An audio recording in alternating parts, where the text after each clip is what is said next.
Well, here's what it looks like if you don't go to your bench for a week or so. Work got pretty busy, so things got piled up on the bench. So I had to come back and figure out where we left off on the MTR4Bs. And they are hooked up.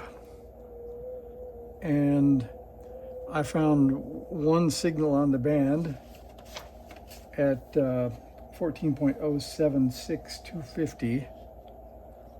And I could use the Elecraft XG3, but then I have to move it. I'm being too lazy to do that right now.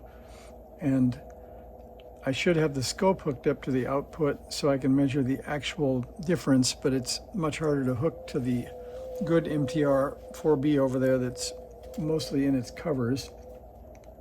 So what I thought I would do was switch to this one, which is the original, not the V2, and show you that it's quite a lot hotter than, if you remember where we started, it was, let me show you the face so you remember. This is what we're comparing against. So that's the face of the one here on in the clamp. So we'll come back to that when we think we have it ready. And the issue was, this one is much hotter than this one. So let me switch to that one.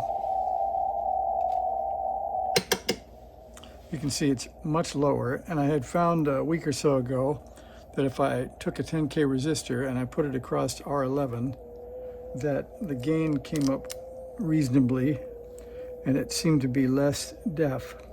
And I thought, as a quick, see, there's my new gain. It's not as loud as the original. And then tonight, I had this idea that I found a 4.7K instead of the 10K, right like that. And I have some Scotch tape over here on the side of the bench.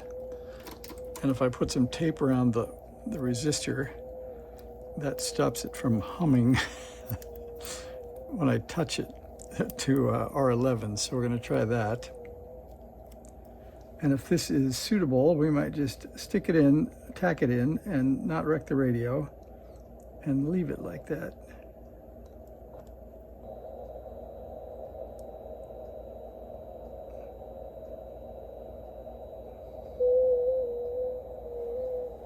Okay, remember that volume. See if I can hold it with the other hand here. And then switch to the other radio.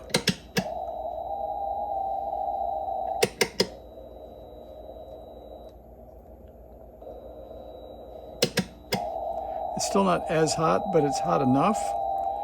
So I think we're going to leave it, and I'm going to tack in the 4.7K because I want to get on to another project.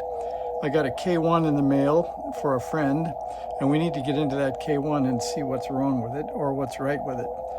So I will call this tonight's update. I will go shorten the 4.7K, and let's see, maybe I can do some handheld video here. And I'll show you that we're heading in to look at R11, which is right there, the second resistor up below that electrolytic. And we're going to just tack that 4.7K across it, stick it back in the case, and take it out and try to use it. So there's not much exciting to watch in that. So I'll go ahead and do that offline, and I'll come back and see you.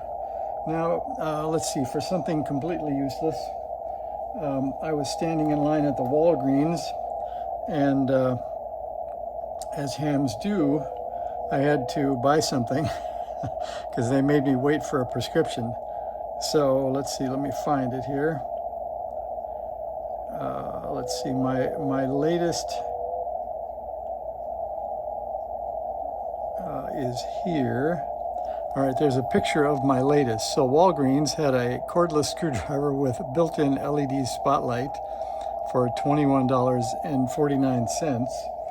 And I probably don't need it at all, but here it is in all of its glory. And I thought for 20 bucks, we have to try this.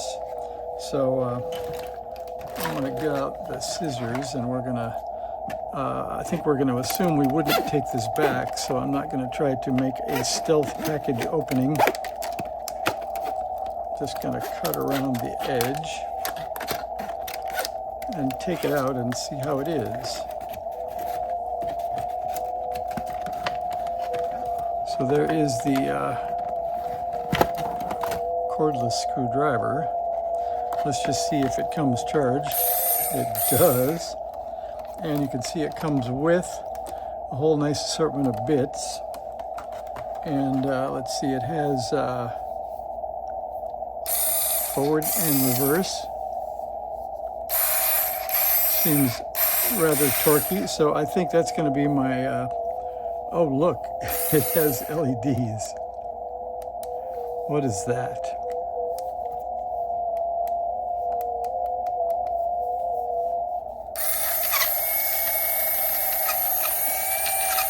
Well, it sounds like it has some galling going on. So I don't know what the LEDs do. I think that might be battery check. And there is the light. So it isn't automagic. It has a switch for the light. And there's your model number in case you need one. Anyway, we're going to try that on the bench for taking screws out of radios and such. So anyway, thanks for watching. We'll get the MTR4B back together.